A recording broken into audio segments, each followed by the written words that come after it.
Hey, welcome in, everybody. On a Tuesday night, it's the On Texas Football Tuesday night live stream, talking Texas football, because even in the month of May, as things slow down, there are still things to talk about and talk Texas football. Texas baseball playing right now against Lamar, their final midweek game of the season, number one team in the country, trying to regroup from this past weekend. We'll keep you posted. It's nothing, third inning over at the Dish on a beautiful night. It's been raining all day in Austin, but cleared out here this afternoon. Beautiful night for baseball over at Dish Falk Field. So we will keep you posted there and take your conversations. Hello, CB. Hello, Curtis.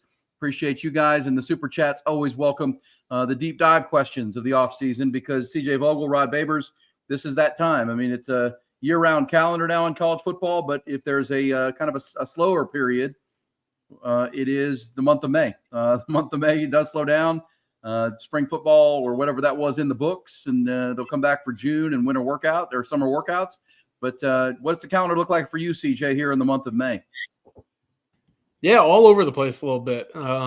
Earlier this week, I was down in San Antonio, stopped at Cibolo Steel, just getting a couple eyes on a couple 27 prospects. Today I was up at Temple. Tomorrow I'll be making the trip to Georgetown and then up to Dallas. So a lot on the docket right now. I know the coaches are out on the road, and I've been running into guys all over the country from you name it.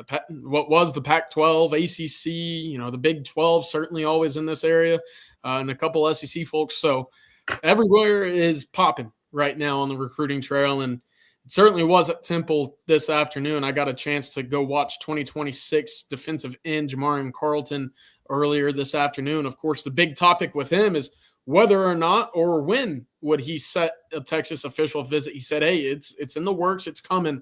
A really talented edge prospect, a top 35, 40 national player in the consensus rankings at the moment. Of course, just right up the road in Temple. So not too far from Texas. He was on campus April 12th. Also has an official visit to Texas Tech last week. And, of course, several other official visits coming up in the month of June. Alan Clark is the interesting note here. They had a pre-existing relationship dating back to their time at Ohio State, and he made 2 trips, actually, to Temple to see Jamarian Carlton in the last 7 days. So worth keeping an eye on right now, and we'll see if there's any movement in terms of setting up that Texas official visit here soon. I would think it does get scheduled, but the timing, of course, he's going to have to tweak his schedule in June 4. So we'll see on that. But overall, a really solid prospect, and one that is certainly amongst the top defensive ends in all of the state of Texas. And what is the dimension again? What did you say? How big is he? He's 6'5", about 240 right now. He looks very similar to what Zena Umeozulu grew into his senior year. Okay. Yeah. And now you're seeing Jamarian Carlton on the basketball court as well. I know we got his football highlights going. He's a heck of a ball player on the court, and he soars, Rod. That's a guy who the ball goes up for a rebound, he's coming down with it regardless of who else is on the floor with him. No, that makes sense. I agree. He looks like a basketball player. That's why I asked about it. He's long. He looks like he can add. You can easily add a few pounds to him, and he would carry it really well. Yeah, really well. It's like one of those multi-sport kids. We love that for sure. Coaches love the guys that are playing multiple sports for in Texas. CJ, macro question: when you're driving around to these schools, I'm interested, as you said it, the Cibolo Steel you mentioned, and then Temple. We know there's a population explosion in Central Texas and down in the San Antonio. Are you seeing that since you've been making these trips for year after year? I mean, just more athletes, more players. I mean, it's describe that to our audience about what you've seen over your time covering the beat. Certainly Dallas has exploded, Austin, but you see that as far as level of athlete, level of good players?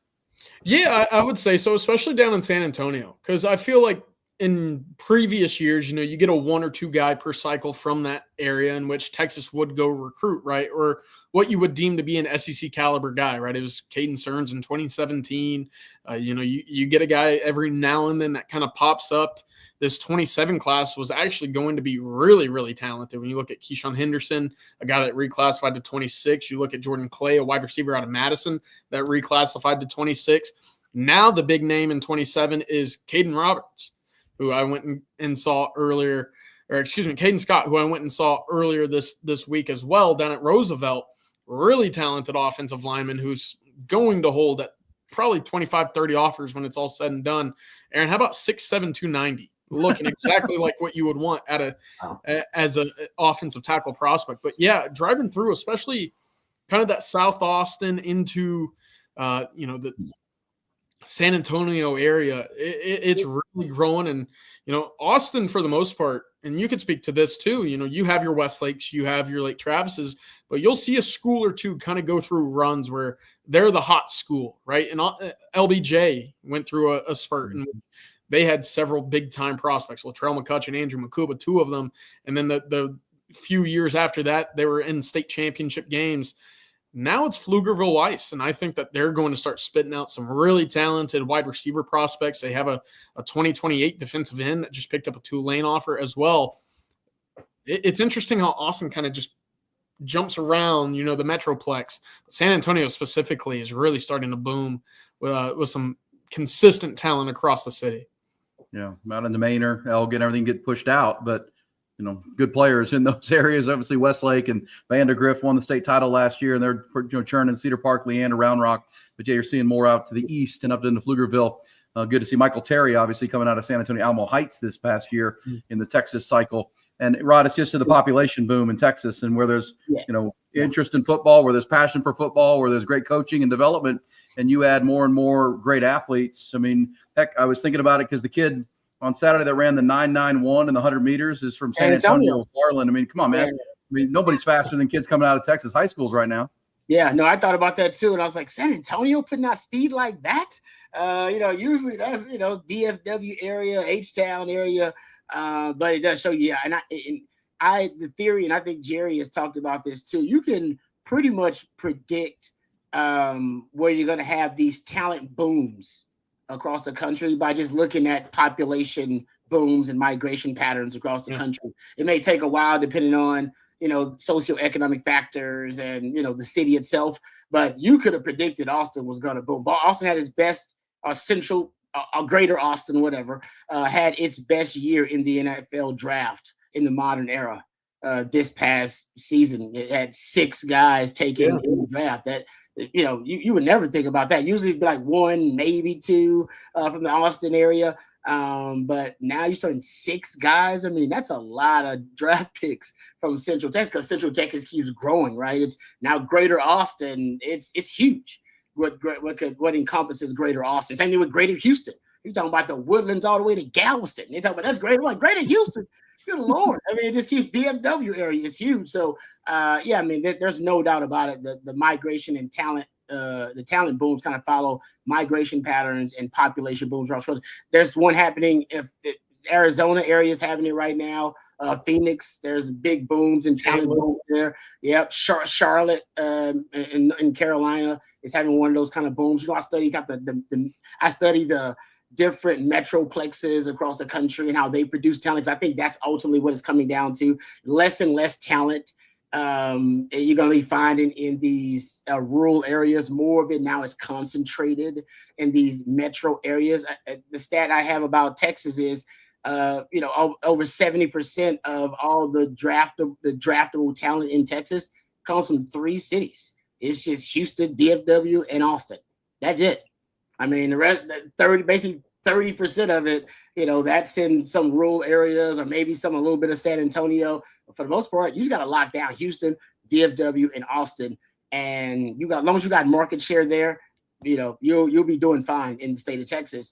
And so I think Sark understands that. Look at all the work he's done in DFW. Look at all the work they've done in Houston. That you got to try to keep your own backyard, fenced off, if you will, closed off.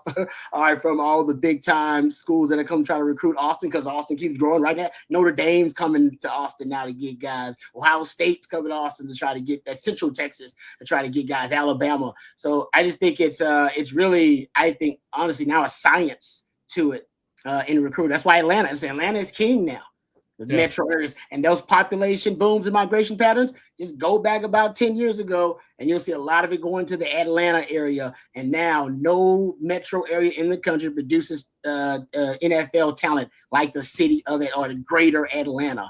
And I think that's ultimately something I think you can see around the country. You can kind of predict it. I don't know how long it would take, but I think you could predict it if you start looking at where the next population boom is in the country. Yeah, that's what it's right on. I mean, as you say, I mean, 6 players, and Michael Taft didn't even enter the draft. Probably would have been drafted. Have been 7 from right here in Austin, which, as you said, Rod, I've been doing. I've been lived here for 30 plus years. Never seen that before. It's crazy, and that's going to breed and develop more players that want to be part of that 5-1-2 crew, and football. We just see these guys, the Makubas and the Jades and the Alfred Collins, develop in Austin, playing high school football in Central Texas and developing into NFL players. Next year it'll be Cade Klubnik out of Westlake, might be the first quarterback off the board when it's all said and done in 2026 or 2027 or 2026 draft. And it ain't slowing down. That's it's interesting because bigger football picture question. We were in San Antonio for the Final Four a couple weeks ago, down early April, a month ago now. And I had a good conversation with the mayor of San Antonio, the outgoing mayor of San Antonio. And he made no bones about. He thinks there should be an NFL team, a third NFL team in Texas, but somewhere. Because he said what you said, Rod. He said if you go look at the geography of Houston, Conroe to Galveston. Look at Dallas, DFW, any direction. If you take San Antonio, Austin, and put those corridor together, I mean, it's one of the largest population bases in the country. It's only growing, and sure, there could be a third. I mean, Jerry Jones would fight tooth and nail to not let that happen. But at the same time, I mean, gosh, if you're an NFL owner, you got to look at the people and the value. I mean, the football passion. I mean, why not a third NFL team in between Austin and San Antonio somewhere, much like we see in Dallas, between Dallas and Fort Worth, in Arlington? I don't know. I mean, it's worth a conversation for the next 10 years. There's going to be a rich billionaire owner that wants to park there. And is willing to fight Jerry Jones. They're going to let the Brahmas breathe, Aaron. I mean, let the Brahmas have a chance down in the UFL. You know what, though? I would also say that when the mayor said this, and I think he's right. I mean, I think, people have talked about a pro sports team. Soccer's doing well in Austin. The value of the MLS, Austin FC has quadrupled since they got here. I mean, they're one of the 10 most valuable franchises because of the money and the population. You got to project that, and just doing basic economics and business. It's one of those, where do I want my franchise? When Stan Kroenke moved his franchise from, St. Louis to LA, it quadrupled in value just by moving area codes. There's going to be somebody eventually looks at that and says, you know what?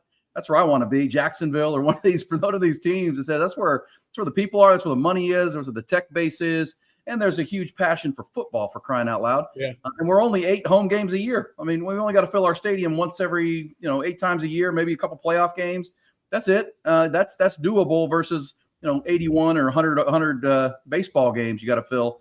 NFL, I'd keep an eye on that. The mayor was very confident that eventually that's going to happen.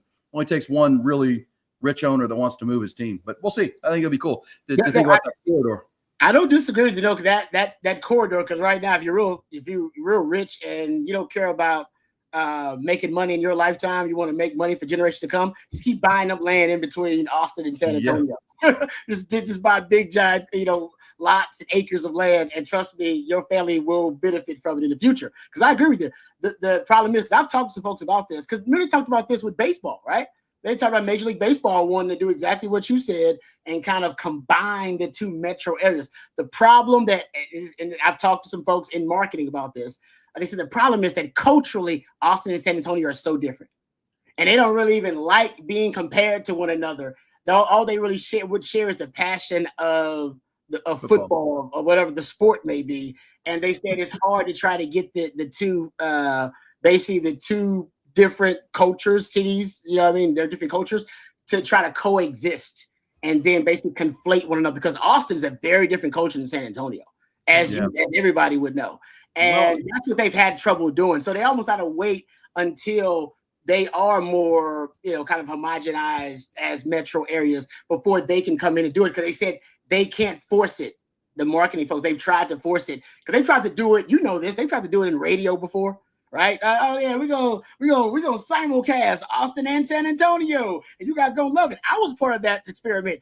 Fails miserably every time they do it, and they keep doing it. Somebody else will keep doing it. iHeart will do somebody do it, and it fails every time, because the people in San Antonio don't give a damn about what the people in Austin care about. And that's the thing. So making them care about the same thing, and maybe it is just a football team, but they've had trouble with that. No, I think that's right. And I'll give the mayor, the outgoing mayor in San Antonio, credit. He mentioned that. But he said it actually is a good thing, big picture. They're very different in unique cultures together. But again, NFL is only 8 games a year. And I'll also throw out there as we wrap up that conversation, because we're talking Texas football, the name could be Texas, whatever. You name it. Does it, like in baseball, you can't take Texas. But the challenge, I always thought with a Major League Baseball team, what would you name it? You got, South Texas, Austin, San Antonio. You could call it the Texas, whatever you want to name it, and brand it really well. And it could be the Texas, the Texas fight, the Texas, the Texas, whatever. I mean, and you could brand the hell out of that thing. I would say, as you just said, CJ, that you on your travels, and I just did it going down to San Antonio for the Final Four and took 281 back up. I mean, it's crazy how that's growing out there. And eventually some rich guy's going to look at that and say, that's where I want my NFL team. Yeah. There's too much value in that opportunity. But Dallas and Fort Worth are different. I mean, not as different than Austin and San Antonio, but I don't know. I think there's some conversation around that. I think it'd be pretty cool. They're certainly already prepping with these highway construction that's been under construction for forever. Yeah. I-35 South going from Austin to San Antonio. I've made the trip about 5 times in the last year. I've ended up with a cracked windshield 3 times. And it's all from just little loose pebbles, whatever, maybe a screw or 2. I don't know what it is, but the construction out there, it might be like this generation's Waco on I-35, where you just know it's never going to get done. And eventually, once it does, you're like, oh, this ain't that bad of a city. It's fun to drive through here. I know. Well, that's why I said 281, because we did the 281 trip enough times when it was under construction. It was horrible. And now we flew up from San Antonio to Blanco in about 45 minutes. Pretty good. And yes, it feels like it's pretty close. The Austin Dickey Doos for you, Coach Ship. I like that a lot. We'll see. That's down the road, but just know it. And the mayor of San Antonio taught me a term I didn't know before: megalopolis. Megalopolis. Yeah. Austin and San Antonio are considered a megalopolis. So 2 huge metropolitan areas that are becoming one big mega group, which Dallas Fort Worth has become. There's places in the East Coast that are very similar to that. Megalopolises. LA's got them. So yeah, Austin's growing that way. Austin, San Antonio. So keep an eye on that. All right, guys. So CJ, to wrap up that conversation before we move on to something new, you're going up to Dallas this weekend, right? You're in Temple. Now you're going up to Dallas. What are you looking up there? Yeah, the big metropolis of DFW going up this weekend. Got a few schools I'm going to hit. Go to try to see Jalen Lott, Donovan Webb over at Panther Creek. I know that Texas now recruiting him as a wide receiver. See where things stand, of course, going into the month of June. A lot of official visits for him. That's going to be one of the more contested 2026 recruitments that you'll see in the entire cycle. So see where things sit with Jalen Lott, who is fresh off of 2 silver medals in the UIL state track meet with the long jump and the high jump. One of the more athletic guys that you'll see. And then we'll try to hit a spring game up in McKinney, not really just to check out recruits or anything like that, but just to get out there, see what new coaching staffs can offer up for the future. So a couple of schools. You mentioned Jalen Lott. Jalen Lott's a legacy. His father was a high jump or a track guy at Texas. Is that right? That's right. Hall of Honor. Yep. Yeah. Wow. Big time. Yeah. Jalen Lott, a name to watch. All right. Well, we look forward to that report. Though, can I ask that? Sorry, is he playing? You said because he was playing both, right? But now is Texas recruiting him as strictly wide receiver, right? Yeah. So the last visit he made it to Campus 4, which was for the track meet last week. He sat in on the wide receiver meetings. So that's been a change because he was being looked at as a cornerback. Of course, by Texas, he was a cornerback, but there were several other schools, Ohio State, Oregon, LSU, all recruiting him specifically as a wide receiver. So you start to pick and choose. All right, where do you want to be recruited? And if you got 3 of those big dogs recruiting him at the spot he wants to be recruited, well, you got to make an adjustment. Texas and Georgia previously were the 2 that were recruiting him as a corner. Texas now having jumped ship, he's going to be on the offensive side of the ball at the next level. Love it. All right, we'll look forward to those reports. Last thing, CJ, on the I did see whether it was Columbus clickbait or whatnot that Ohio State's coming hard after Diabell, the Longhorn quarterback commit for next year. Is that something you're seeing some intel on? Obviously, no one's going to quit recruiting a quarterback of that caliber, but any update on that? Look, Ohio State just landed their big quarterback for 2027 as well with Jared Curtis, that was Georgia. Big win over Ohio State and Oregon. Look, Ohio State is going to want to recruit the best quarterbacks in the country. They have over the past few years. We've seen this already in the Diabell recruitment.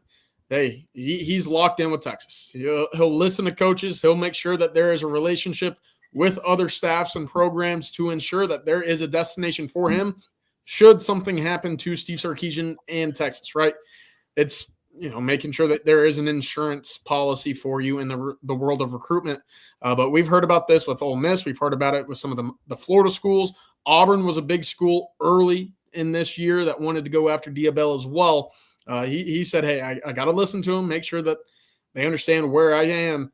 But I want to be a Texas Longhorn. I like coming back to the city of Austin. I want to play for Steve Sarkisian. So unless Sark leaves, I think you're going to see Diabell sign as a Texas Longhorn. Yep. All right. Well, and, people have talked about Arch into the 2026 draft class. If they win a national championship this year, maybe, and then maybe there's some push for Sark in the NFL. But obviously, Longhorn fans like him to be here a long, long time. Rod, tell them about Andy Ludicky, one of our great partners on a Tuesday night. Then we'll show you a pretty special Facebook post I found that I think Longhorn fans need to look at and get into some post-spring top 25 preseason rankings where the Longhorns stand. Rod, tell them about Andy Ludicky. Yes, sir. If you're looking to diversify, you may be someone like myself that has their hands in different businesses. Well, Andy and his team can help you diversify by finding you different businesses that will fit your time allotment and your financial goals. If you've been stuck in the corporate rat race with 2 weeks PTO and no control over the money you make or your schedule in general, call Andy and he'll take you through a very detailed process to help you find a business that will fit your skill sets and your financial goals. Franchise ownership isn't for everyone, but if you have a desire to take control of your financial destiny, just give Andy a call today, 404-973-9901. That's 404-973-9901. Or you can reach out at Andy at myperfectfranchise.net. That's Andy at myperfectfranchise.net. Thank you very much to Andy Ludicky and his team for sponsoring our live stream and being a part of the On Texas football family. Absolutely. Get those super chats in if you've got them, and questions and comments and conversation. We appreciate it. Good stuff right there. Wanted to show you this, Matthew. Maybe throw up that Baron Sorrell. So a professor at Texas of macroeconomics and economics posted something to Facebook that I think is pretty interesting. Matthew, if you have that, I sent it to you, I believe. I'll make sure I got you that. Yeah, there it is. All right. But if you can post that, that I think we should get into. When you have it, we'll look at it. Here we go. This is so Baron Sorrell responded to this. But if you go down a little bit, Matthew, so the original post is there, and he talked about he didn't know that Baron Sorrell played football, but he said he talked about the spring of 2022 email from a student who didn't do well on the first macroeconomics test, and got with me and asked what he could do to improve his grade. But he couldn't make my office hours, it says in there. So he agreed to meet with him on Zoom. And the professor, Michael Brandel, says, I've offered that to all my students, but not many take me up on it. He did. Every week we would meet. He would tell me what he got out of the readings and lectures. He'd give him feedback. And he greatly improved his exam scores. His knowledge and understanding of economics grew. His name was Baron Sorrell. And he went on to talk about, the Green Bay Packers picking him, and said, so when you hear that Baron talks about work ethic in his interviews, let me reassure you that is not just hype. He works his butt off, and I'm happy to say it often pays off for him. He truly is an inspirational story on many levels. Baron Sorrell, man, in the 4th round, it still continues to reverberate as one of the cool stories of that draft. Spending his own money to stay in Green Bay and be there to hear his name called on that Saturday, and then walking across the parking lot to thank all the front office members of the Packers.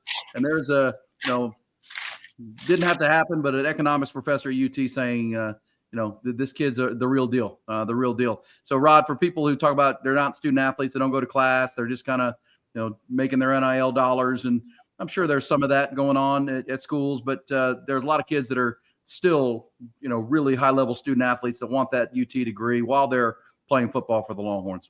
There's no doubt about it. And I got a chance to meet Baron Sorrell's parents. And he was raised right, from good stock, got a good foundation. So that story, and people who get to know Baron Sorrell and all, that story is not surprising. We played it on one of the live streams.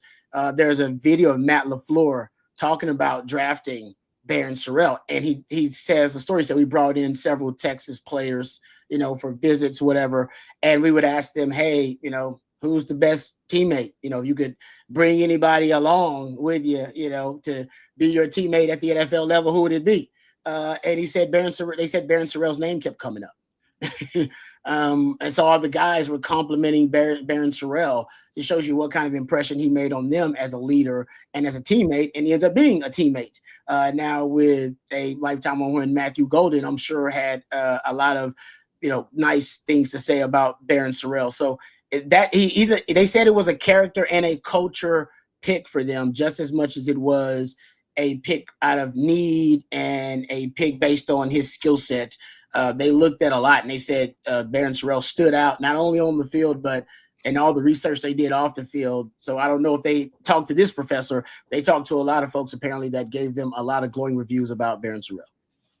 Well, when you get down to the 3rd, 4th, 5th round, you just want good guys in your locker room, right? It's about dependability, reliability. Yeah, big, fast, strong. You want all the traits, but you want guys, CJ, that are gonna accentuate your culture and your locker room.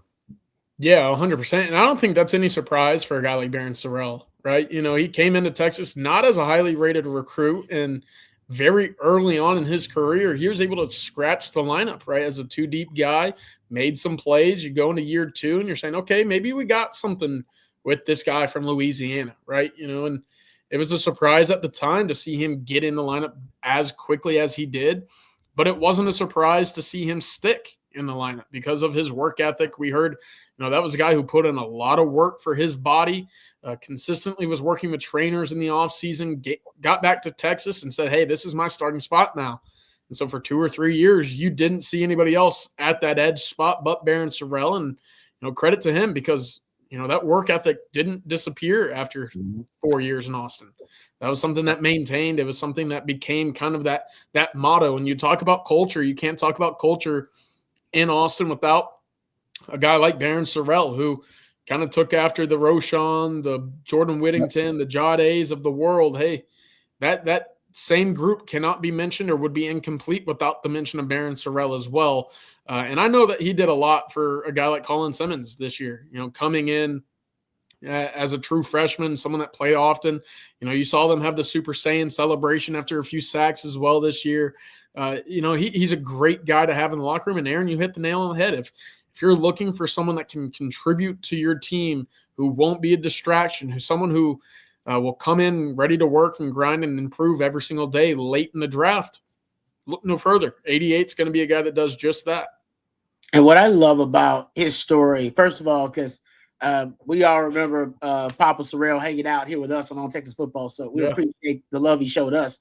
But I remember saying straight up, and I'm sure he probably heard me say it, that he needed to get better. I remember earlier, it was probably 2 years ago, he's got to become a better pass rusher because he's actually as he excels stopping the run. And that's what's going to get him on the field quicker versus at Green Bay. Because if you look at him compared to some of the other guys, they remember they got Luke Van Ness there on the edge. Enagbare is there on the edge. Those guys are considered plus pass rushers, but some could say they're a liability or just average or below average against the run. Baron Sorrell's going to go in there and be actually really good against the run, and that's going to get him on the field. But what I love about him is I kind of criticize his pass rushing prowess and said, I don't think he's I don't know if he's a difference maker as a pass rusher. And then he got better every year and proved me wrong. Every year. His pressure rate went from 7%, 9%, 10%. His last year, he had a 14% pressure rate. He had a 3% quick pressure rate. That's under 2.5 seconds.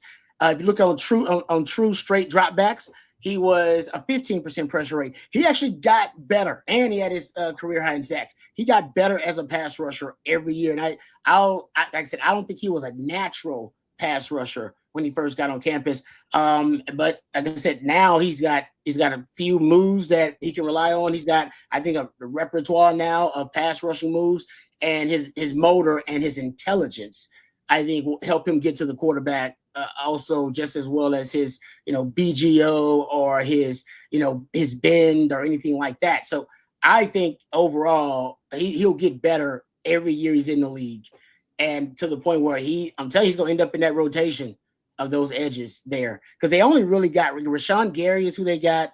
Luke Van Ness. They drafted him in the first round, 2023. And then they got Enagbare.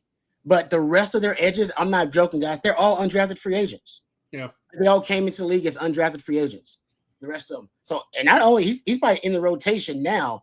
I think if he can get his pressure rate up to where it was in college. The pressure rate of Rashawn Gary is 11%. Enagbare is around 9% or 10%. Van Ness is 9.5%. Those guys aren't necessarily, they're not bleeding the block out there on the edge. So if he can come in and show some pass rushing ability early, I think his ability to stop the run is going to automatically force him into the rotation. Agreed. And as you just said, he worked his tail off on it, and his economics professor is saying this guy will do the extra work. And that's Sark has talked about, the well-rounded person that does everything that way. That's how they conduct themselves, whether it's in the classroom, off the field, and certainly on the field, getting better. I just think at the end of the day, my guess would be this 2025 draft class of 12 players. Most of those guys are going to be that kind of guy, right? Just good football players. I mean, Kelvin Banks could be a franchise left tackle. Matthew Golden might become wide receiver 1. Jahdae Barron. But all those guys are just really – and, CJ, you covered them day by day. Those are just really good ball players, going to show up, work, put their head down, all the things you want. And to me, that's if you're Sark, you're excited that's becoming the recipe of this organization, this program. Is this just guys to show up and work? And if you're not doing that, it's the team that runs you off. It's a team that says, yeah, you got to get gone because we're doing it this way. Yeah, I really like it. And Rod, I think you might have had some experience with this as well. But when you have veteran guys who do it a certain way and then make sure that their room feels it is now the standard, you've heard Texas talk about the standard, et cetera. But when it's from the older guys and when it's from the guys who don't give the others in the room or the newcomers any other idea of what it might be like in terms of skipping reps, skipping practice, skipping meetings, not going all out in workouts. When that's all they know, that's then what's trickled down into the next cycle, right? Mm. And so I think for Texas specifically, right, to have a Jahdae Barron who goes all in, all out every single day, to have a guy like Baron Sorrell kind of set that standard. We could talk all about Michael Taft, right? Because as a walk-on, he was a guy who I watched lead several individual safety drills in spring practices. So it starts with your older guys. And yeah, I know that there's going to be some questions about whether or not Texas will have that veteran leadership this year, right? There are quote unquote a younger team this year. But when that's all that these guys know is how Roschon, how Bijan, how Jay Witt, how these guys went about their business, that's the standard. Now it's about elevating the standard. And, we've seen Texas utilize those offseason workouts, that quote-unquote standard to get to a college football playoff, to be a back-to-back college football semifinalist. Now it's about how do you elevate that standard to become a national champion. And that's what we're going to see this year. That's a good point. I agree with you, CJ. You're right. And I remember I remember when I left trying my best to keep the standard going and making sure that everybody, the Nathan Vashers of the world, who Nathan didn't need my help. All right, living up to the standard. He excelled and no doubt was one of the all-time greats. But the young Huff Daddies, the young Cedric Griffiths, the whole point was that the room got better when you left. Right? That it was already a great room. We were still a top 10 pass defense, top 5 pass defense. But it was supposed to get even better, and it did to that point. Like it actually did. Like it by the time it peaked in 2004, 2005. David Q. Williams talks about the DBs here, how they had 5 DBs drafted from that 2005 team, and he thinks 10 could be drafted from this 2025 secondary that's like on the roster. Period. Like David Q. Williams has a lot of DBs. I got to go through it. Maybe I'll answer that question here in a second, but.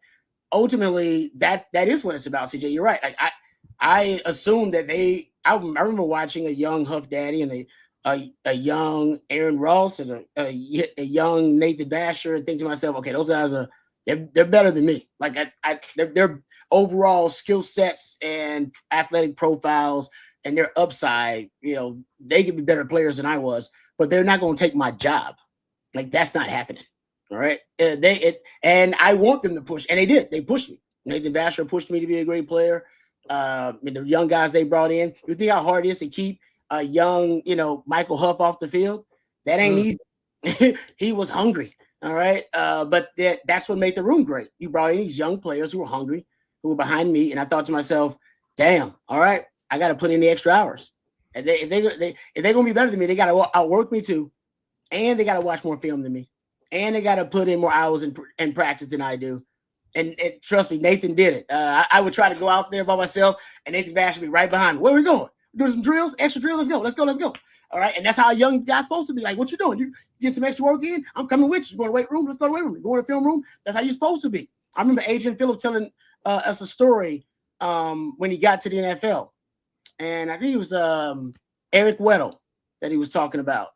And he was like, he asked him like, hey man, can I just observe you and, kind of do what you do since you're a vet? And he told Adrian Phillips, he's like, man, I ain't going to babysit you. I ain't going to call you. You're going to have to find me. You come find me, and then I'll let you hang out with me. But I ain't calling you, and I ain't reaching out to you. You got to show me that you want this. I'm not asking you for help. You're asking me for help. And so he just asked me every morning, like, what time you getting up in the morning, and what time you gonna be here? And he'd get there like 3 hours before practice. And then if Adrian Phillips wasn't there, then he started without him. But he said he was there every time to meet him, and he was just following him around everywhere he went. Weight room, let's go. Film room, let's go. And then pretty soon took him under his wing. And he's like, all right, young buck, you showed me that you hungry enough, you want it. And just so you know, we're all trying to win here. You know what I mean? That's the whole goal. We all want to be great so that we can help our team win. And it's the same attitude. It's a very fragile, unique culture of a position room because you're competing against each other. We all want that job. Yeah. That's my job. Everybody in that room should have the same attitude. That is my job. But you're also teammates. You're also brothers. All right. So there's this so you want to help each other. You want to help each other get better, but you also want to compete against each other. And the guys have that mindset. Those are the kind of dogs you got to bring in. And that's what we had in that DB room. And like I said, it peaked in 2005. I remember watching like, damn, I didn't know it'd be that good. I didn't know they'd have an NFL player at every position in the secondary with a dog mentality, but they did. And that head coach Akina, you had the best secondary coach, and ultimately the running back room is kind of feeling that now. I think that the D tackles are probably feeling like that now because of what they've done. The wide receiver room has got a good culture going. Tight ends now got a good culture going. The edge position got a good culture going. Pretty soon linebackers will be there after Anthony Hill goes to the league, and the secondary starting their thing with Makuba and Janae Barron. And ultimately the examples are before the young guys, and then there are guys behind them that are constantly pushing them. So you should be striving to be like a Janae Barron and a Makuba, all right, every damn day. And if you're not, and you have a day where you fall off and you're lazy or you don't feel like it, then just know that guy behind you is going to take your job because he's got the attitude that is his job. And if you've got enough guys in the room with that attitude, everybody's always like me. I was always insecure about my job. So I was always working. I never thought that job was mine. I always thought I'd walk in there one day and Coach Akina go, Babers. Second chair, man. Second chair. I'd have nightmares about it. Wake up sweating. God, bitch. And I think everybody in the room should have that, that urgency, that intensity about them. And I think they do. I think that's what Sark is stockpiling that talent so that every room has that level of anxiety in it. And it's fourth and goal every day. Fourth and goal every day, huh? Yeah. I like that. That's the Nick Saban's book. That's Nick Saban's book title that was written by, the former, with the Jets again, I think, rather, former, Savage. Phil Savage wrote that book with Nick Saban, fourth and goal every day. Yeah. All right, real quick, let's tell you about Advanced Pain Care, and then I want to get into why, to that point about the juice at spring and then what's coming in 2025. We'll get into some of these post-spring top 25s, but let's let you know if you're aging like we are. Certainly, I'm older than all you guys. Don't let those pains just dissipate. Get in there and get them taken care of. Don't let them linger. It's Advanced Pain Care. Pros know the pain stops here. Physical therapy helps me as an athlete then and now. And do I still need therapy? Yes. And Advanced Pain Care helps with that. Injuries will stack up. They'll add up. You can't let those injuries get you down, and advanced pain care has been very helpful for me. We can help with whatever's got you down, from nerve damage to our spinal cord stimulator. Pain is inevitable. Suffering is optional. Same-day appointments available. Advanced Pain Care. The pain stops here. All right. Appreciate them very much. Advanced Pain Care. Great spot. Get on in there. And Colt and VY, the legends for Advanced Pain Care. That's pretty cool stuff right there. Hey, let me, Matthew, I sent you a couple things. I want to start with the Anthony Hill because Pro Football Focus did, this way too early 2026 mock draft. But in it, they talked about who they believe will be, at least their experts, will be the number one linebacker off the board next draft. And by the way, the draft next year is in Pittsburgh, Pennsylvania. And then the 2027 draft will be in Washington, D.C. But can we play that? Is that possible to play that there, Matthew? Because they're just doing kind of a mock draft through the top 10 of the picks. But if we can, that'd be great. If not, no big deal. But they talk about why Anthony Hill. Let's see if we can play this. Here's them talking about it's just a mock draft. They're going through the top 10 picks, and Anthony Hill comes off the board pretty early next April. Carolina at 6. This was one of our favorite drafts. Tedero, McMillan, a bunch of defensive players that made you a lot better. I think they're okay at corner with J.C. Horn and Mike Jackson, and maybe you can figure that. It's a deep corner class next year. I think it's one of my favorite position groups in this 26 class. You know what I'm going to look at? The one spot we didn't really see them address, they didn't take a single linebacker this year, did they? And I'm going to go to fill out the last piece of this Carolina defense. Give me the top linebacker on our board, Texas Longhorn Anthony Hill. Picking for need, I'm going with it. I really like the defensive line group that they got in there this year. I'm going to take what I think now is actually their biggest hole. I'm going to go linebacker. Give me Anthony Hill from Texas. Okay, I like it though. I think Anthony Hill's a really good player. I think he's going to be a first round pick. Absolutely a linebacker. You like that, guys? Anthony Hill maybe in the top 10 of the draft next year, linebackers. But as you pointed out, Rod, he's a linebacker, but his pass rush ability is elite. Yeah, I think he should have at least 100 pass rush snaps this upcoming season. I think he had 99 his first year. He only had 75 pass rush snaps last season. Wow. And ended up with 8 sacks? Yeah. That's pretty good. That's crazy. So I don't know, CJ. I think it'll be, like I said, if he doesn't get at least 100 pass rush snaps this season, I'm gonna say they did him a disservice. Now he still may end up getting. I think he'll get double digit. I think he can get double digit sacks if they give him 100 pass rush snaps. No, he's that good. Rod, with Trey Moore getting snaps at linebacker with the addition of Brad Spence, do you think that he can get to that number? Because those are all similar bodies that like going forward, right? Especially if you see more, specifically more, no pun intended, but back in that second unit at linebacker, right? So, does that free up Hill? Does that mean you bring multiple guys from the second unit and you just start playing more man in the back end? Because I know we've talked about that as well. But what do you think in terms of, is that 100 snap pass rush, is that achievable? Unless, you see Leonga Lafau and Anthony Smith, you just start moving to a 3-3 stack almost with all these linebackers. Yeah, no, that's a great point. And I think they're up to something, CJ. We know it. We know they got to be.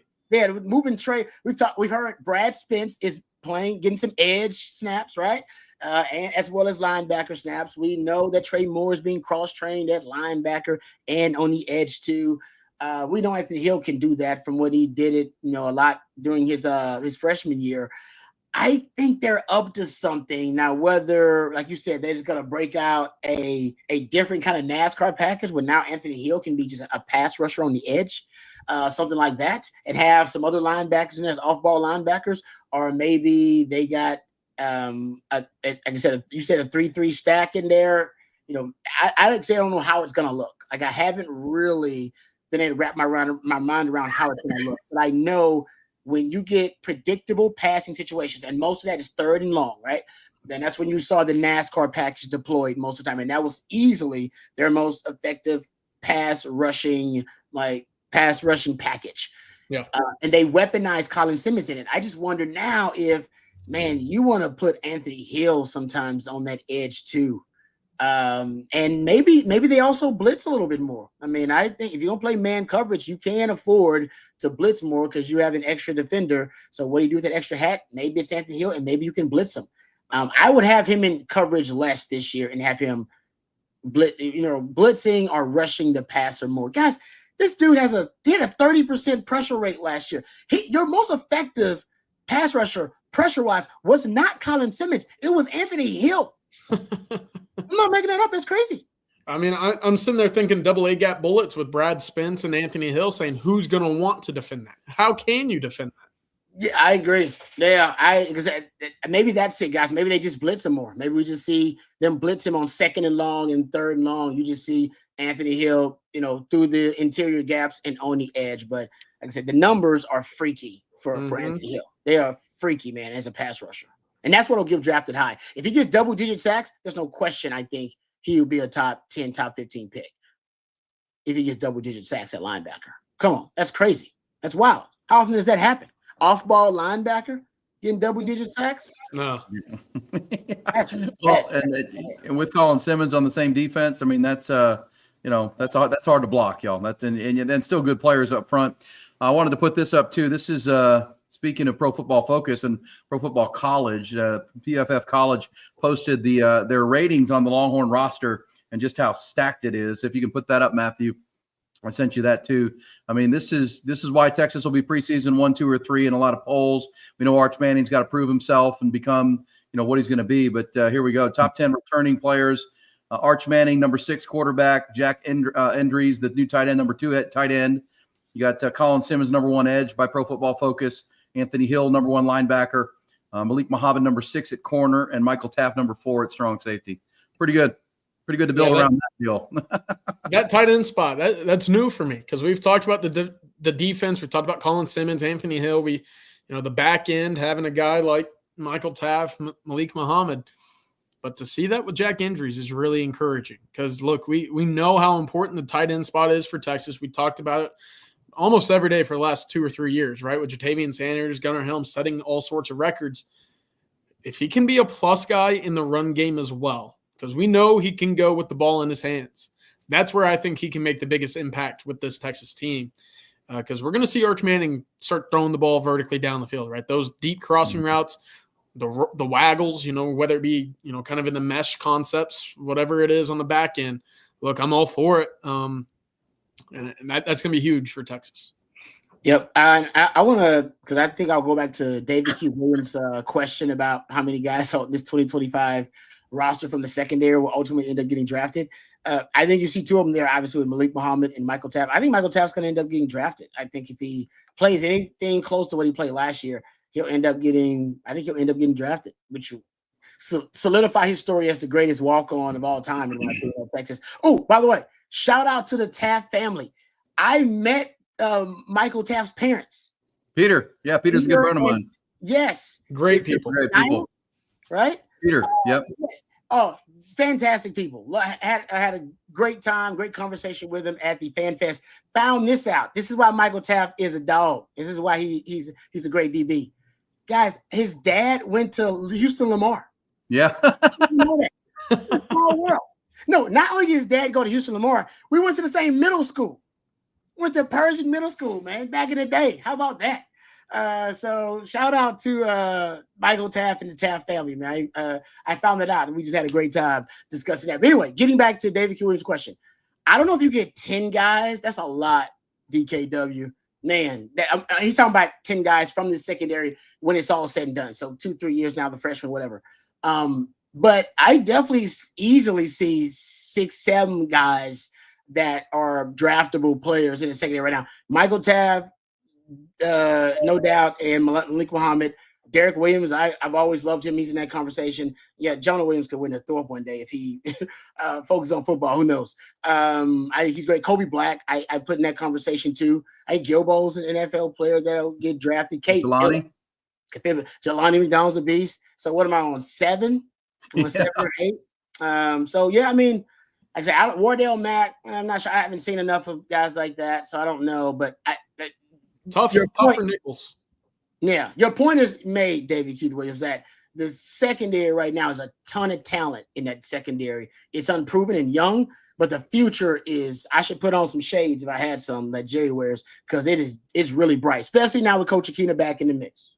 Especially with him back in the mix. Yeah. Yeah, he's gonna And I read something the other day that he's developing he's really working with the young coaches, working with the star players, the nickels, to develop him as a coach. And, really, because I know that's big for Coach Aquina as well, Rod, to develop the coaches. That, these are all, that's going to be one of the, there are very few question marks for Texas. One of them is just the new coaches in the secondary all working together. Feels like Dwayne Aquina is the perfect guy to bring all those guys together. Mike Orfrey or Coach Orfrey at corner and star. And there's a bunch of new guys on that side of the ball, along with Pete Kwiatkowski coordinating the whole thing. I think that'd be cool. But that graphic from Pro Football Focus, I think it's interesting. The bottom three guys, that's just by position. But, so Anthony Hill, Malik Muhammad, Michael Taff will be in the 2026 draft. You could argue that the other three will be in the 2027 draft maybe, or Endries could be in either one. But Matthew, I also sent you the graphic of the announcement by the NFL this week that the 2027 NFL draft will be in Washington, D.C. Wow.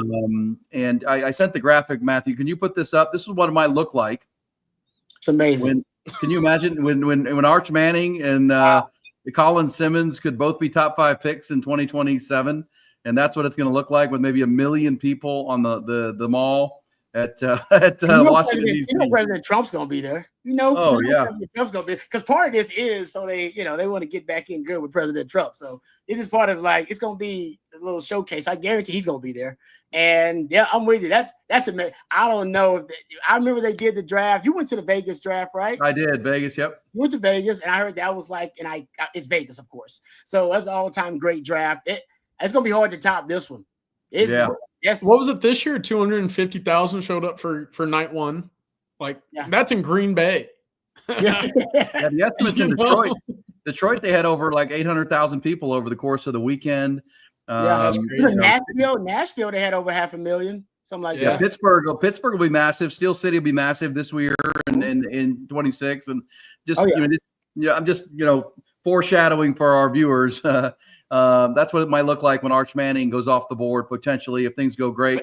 And Colin Simmons, I mean, there's those that think that could be a C.J. Stroud, Will Howard kind of thing, where they go one. I know they were on different teams, but Texans made them their own. I mean, those kind of things where Colin Simmons, Jeremiah Smith will be in that draft. That's going to be an incredible. DJ Lagway maybe be in that draft. Big picture. That's going to be a heck of a draft, and that scene right there. I mean, you can't build it bigger than that. They got to have a State of the Union podium for the announcements, where guys go up to read the little draft cards. They're standing in front of the NFL's seal. They turn that into something. That'd be great. I'm excited for these drafts and how creative they get. And for Texas, look, we kind of threw the idea out. It's not unrealistic to think that they might have 1-2 in the draft, to your point, Aaron. So, with Colin Simmons, Arch Manning, hey, who knows how that might go. But I know that a lot of folks are kind of pinning that 27 draft to be an all-timer. You got to throw that Ohio State kid in there, that receiver. I don't know where he's going to go, but Jeremiah Smith, golly.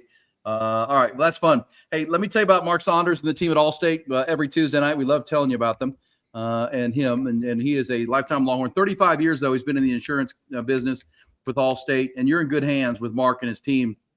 As I always tell you on Tuesdays, if you're going to sleep tonight and you're not sure that all your stuff is covered, or, we just dealt with a lot of hailstorms and all kinds of stuff rolling through Central Texas up into the Metroplex, all through the state. It was pouring today and hail and tornadoes. Are you covered? And we know, summertime will bring more of that, spring into summer, hurricanes. Do all your homes, everything you've got, is everything covered? Motorcycles, boats, cars, RVs, and ATVs. If you're looking for someone local, maybe you're looking for a better quote, better number, talk to our friend Mark Saunders, Austin, Round Rock, Williamson County, Travis County area. Give him a call tomorrow, 218-8571, 218-8571. Let's run some numbers for you. Make sure you're sleeping better and understanding that you got everything covered. Storms like we've just dealt with here over the last 24 hours can really cause concern. Ask yourself again, are you in good hands? More than 35 years of experience. You can trust Mark. Talk Texas football, talk Texas baseball, just talk Longhorns with him, but also make sure when you go to sleep every single night, all your stuff is covered.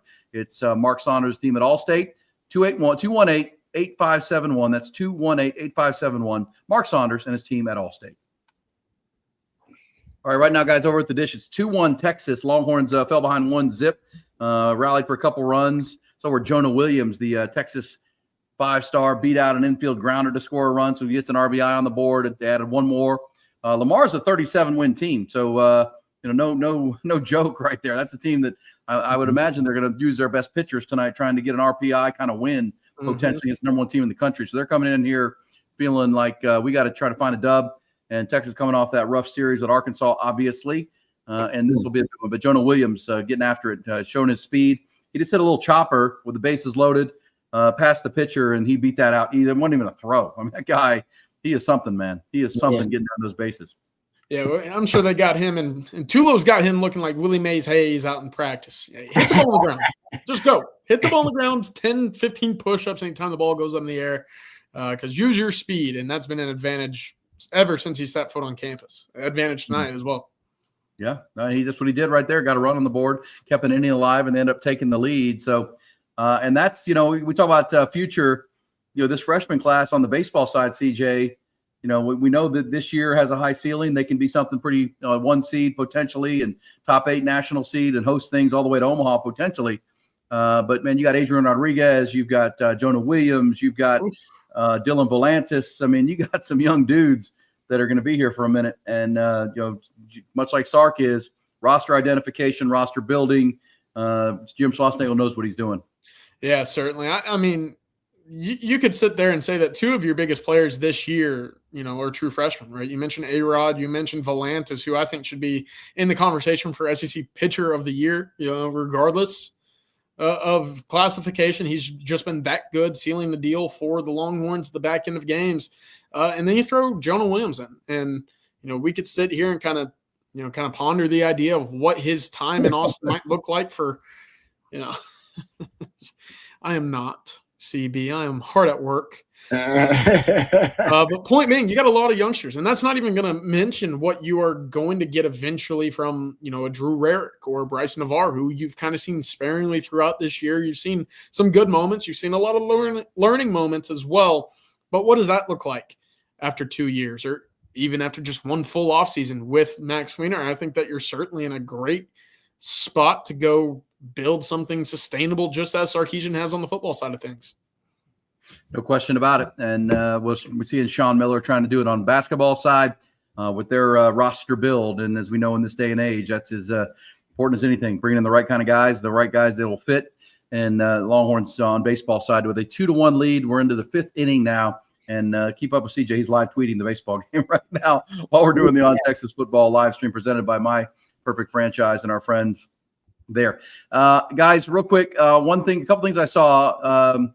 JD Pickle over at On3 Sports had his postseason or post-spring top 25, had Texas number 1. He had Texas number 1, Ohio State number 2. I don't have the graphic, but Joel Klatt had his postseason top 25 and had Penn State number 1. When you guys think about it, looking at 2025, I think if you look back to, Ohio State last year, you're being honest with yourself, there wasn't a team. Once Chip Kelly came on, once Will Howard was added, once Quinshon Judkins and Caleb Downs all committed to Ohio State, they probably had the fewest questions of any team in college football. 2 years ago, Michigan, coming off back-to-back Final Fours with Jim Harbaugh and J.J. McCarthy in his senior year, probably had the least questions. And you could argue right now with Penn State, what they've done, adding Jim Knowles on defense, Drew Aller is back. There's some reporting from Dane Brugler that maybe the Browns would have taken Drew Aller with their pick at number 2 if he had stayed in the draft this year. Crazy. Right. I know. Well, that's the Browns. That's the Browns. But I mean, he's a good returning quarterback for sure. Both running backs stayed in because it was such a deep running back class for the draft. And they've hit the portal, Penn State, and 3 receivers, including the kid from Syracuse that almost had 1,000 yards. Yeah. So they have weapons. They've got a defense, not without Abdul Carter, but still a really good D. Is it fair to say that maybe Penn State right now has the fewest questions of any team going into 2025? Yeah, I mean, anytime that you return a starting quarterback, one that made it to the college football playoff, one that made it pretty far in that playoff as well, you're going to feel good, right? Texas was in this position a year ago where you had a lot of returning production. You went out and supplemented your offense with a lot of portal talent as well. Look, I love the wide receiver Penn State went and got from USC. Tristan Hudson, I believe is his name. Really talented kid. I think that helps overcome the 2 guys that ended up leaving the program, one of which ended up at Ole Miss. So Texas not necessarily involved in either of those recruitments, but you look at what this team relied on last year. It was their defense and it was their run game. To get both of those running backs to return in 2025, that's huge. Because, look, Drew Allar he's a talented quarterback. But I ran the numbers earlier today. Y'all aware that the Big Ten championship game and those 3 college football playoff games that Penn State played in, he did not have a game over 60% completion. He did not average more than 170 yards per game in any of the 4. He did not have a combined passing completion percentage over 55. So there was a lot of carrying around him that necessarily wasn't on his shoulders. And that's not to say that he can't do that, right? We've talked about year in, year out, quarterbacks normally take that step forward. But last year was supposed to be the year that he took the step forward. And that big question of, can you rely on your quarterback to drive down the field, to put you in a situation to win a game? Do you trust Drew Allar? Because we saw exactly what happened against Notre Dame in that college football semifinal, where that, costly turnover and late in that fourth quarter of his season. So I think Drew Allar is good. I want to believe that he's a good quarterback, but I also think that he's the biggest handcuff for this Penn State team going into 2025. So we're going to have to wait and see, but ultimately you rely on those 2 big running backs to move the chains, to eat clock, to hold on to the rock. They're going to be a good team 100%. Hey, Rod, how much of that from your, just watching Penn State, they would say, I know Penn State fans, so if you didn't throw it to Tyler Warren, other guys weren't getting open. They have added 3 receivers, dynamic, more receivers through the portal. Maybe that helps him, because that is their big question, without a doubt. Can they be more explosive? It's also year 2 in the Andy Koltanecki offense. He came in from Kansas, did a great job with Lance Leipold at Kansas. I mean, there's no question Penn State's gone all in here to bring in Jim Knowles, to make the moves they've made. They're feeling like this is their window. They're a good team, but Drew Allar. I mean, is it Allar? I don't know, but whatever his name is, what do you think of him as a quarterback? I think he's a good quarterback. I'm with CJ. CJ makes a good point though about him in big games against elite competition, right? So maybe that's the fact they haven't put enough weapons around him. I think he'll be a lot better in that Koltanecki system in his second year. I think that will help him as well, and bringing in some more weapons for him. My big concern more is about James Franklin and James Franklin's teams in big games. And if they're going to, win a national title this year, they're going to have to, kind of, in my opinion, they're going to have to do something that James Franklin isn't really good at, and that's perform in big games. And I like James Franklin as a coach, but his record in big games leaves a lot to be desired. So I think the questions for me are more about James Franklin as a coach, because I haven't trusted him in big games very often. Last year he was better though in some of those big games, but for the most part they always underperform. Penn State does under James Franklin in those big contests. I'm just thinking James Franklin seeing that number 1 preseason number by his team's names, going, oh boy. Expectations are on their side. They can't overcome it. Yeah, that's a good point. Is there a team in that top 9 you see on Joe Klatt's post-spring top 25? I mean, I'll just say for me, because it's Clemson that really stands out as a team that with Cade Klubnik, and we saw him here in Austin. Maybe that's why I got to see him up close. And those young receivers, what's the kid? Westco. I mean, that kid, Brian Westco, is really good. Antonio Williams. Those were freshmen and a sophomore. Defensive dudes. They bring in Tom Allen, the defense coordinator from Penn State. That Clemson team, and they're playing in the ACC. So, it's not, you're not playing in the SEC or the Big Ten. Clemson's a team that if Dabo Swinney can find some magic, they did actually got into the portal a little bit to fill some spots, which will help them. Is there Clemson or another team, guys, that you like in that top 9 that you would look at as a team that could be a contender for the whole thing? I love the Oregon roster. I think I made the thought earlier on Twitter a few days ago saying, at this point last year, Aaron, it felt like Ohio State was that number 1 team. This year, it doesn't feel like it, but I certainly think that the top 3 or 4 in my eyes, I think Clemson's in that top 4 as well. I don't have Ohio State there because I don't know about the quarterback situation. I don't know if that's going to be something that propels them, but I look at Oregon, I think Dante Moore is going to be good. And I think that a combination of Evan Stewart and DeCorian Moore is going to be really fun to watch this year. But even beyond that, they went out and added 3 really talented offensive linemen, all of which with great pass protection grades per PFF. You look at Isaiah World on the left side coming in from Nevada, really talented guy, only 1 sack allowed in 2024. Emmanuel Pregnon over from USC. That was a guy that Texas brought in out of the portal for an unofficial visit from USC as well. Now in that Oregon offensive line. So that's something that I've continued to see from Dan Lanning saying, hey, we're not going to have a weak offensive line. That's always kind of been their MO. You look at some of their big seasons with top running backs, that's kind of what they like to do, and just let the quarterback kind of dink and dunk you down the field. Don't turn the ball over.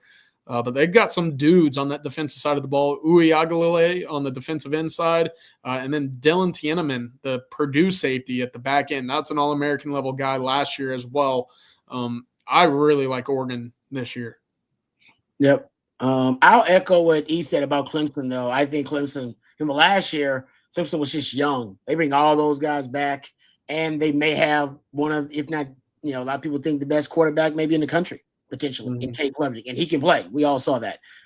So watch out for the teams who have these really game-changing,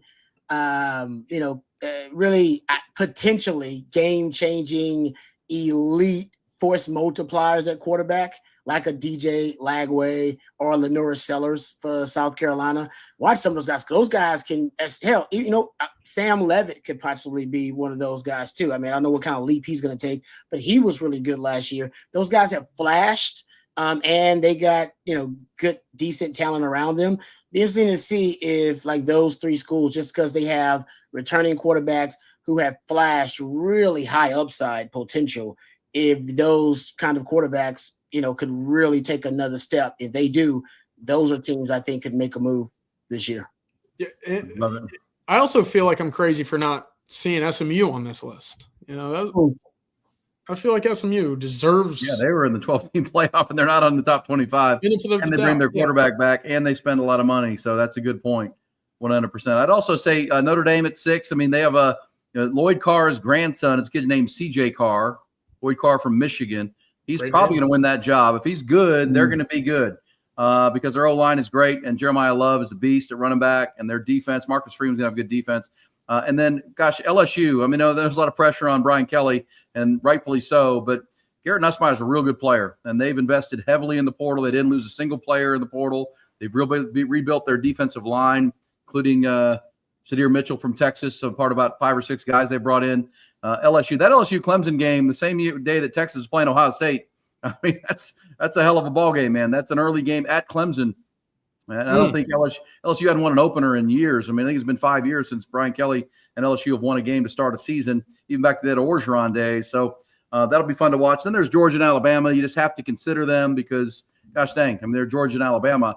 They don't stay down, or whatever down is for them. They don't stay back for long. So pretty good top 10 or top 9 there. Illinois is interesting at 10, I will say, before we close this out. They could be your Indiana of this year. Brett Bielema brings everybody back. They kept their quarterback out of the portal. Yeah. And Brett Bielema has built a nice thing there. They could be the Indiana team that's right behind Penn State, Ohio State, and Oregon in that Big Ten. Yeah, they returned 18 guys, from last year's top 15 squad. Like that. That's a good foundation. Luke Altmaier had a pretty solid season last year as well. So look, it won't surprise me, especially what we saw last year from Indiana. I think Illinois certainly can do that. They're more defensive oriented than Indiana is, so that travels. It does. All right, guys. Rod, tell them what we're talking about. Andy Ludicky and the team there, My Perfect Franchise. They're tremendous. Yes, sir. And thank you very much to Andy Ludicky and his team for sponsoring our live stream and being a part of the On Texas football family. If you're someone like me and who has their hands in different businesses, you may be looking to, diversify.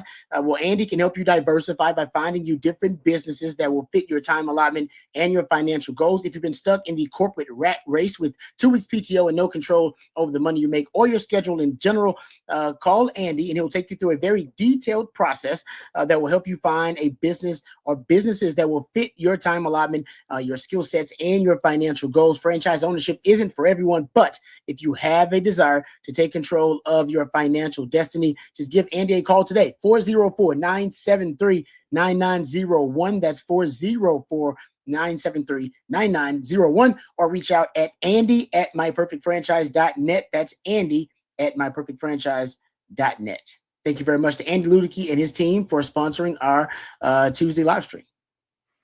All right. Any super chats, Matthew? If not, we will wrap this bad boy up on a Tuesday night. Watch the rest of this Texas baseball game. Some NBA tonight. And CJ, you're off to Dallas tomorrow. Is that right? Is that where you said you're heading? Anytime. Yeah, quick stop in Central Texas, then up to some DFW action. Go see some guys on the field. All right. Love Cool. it.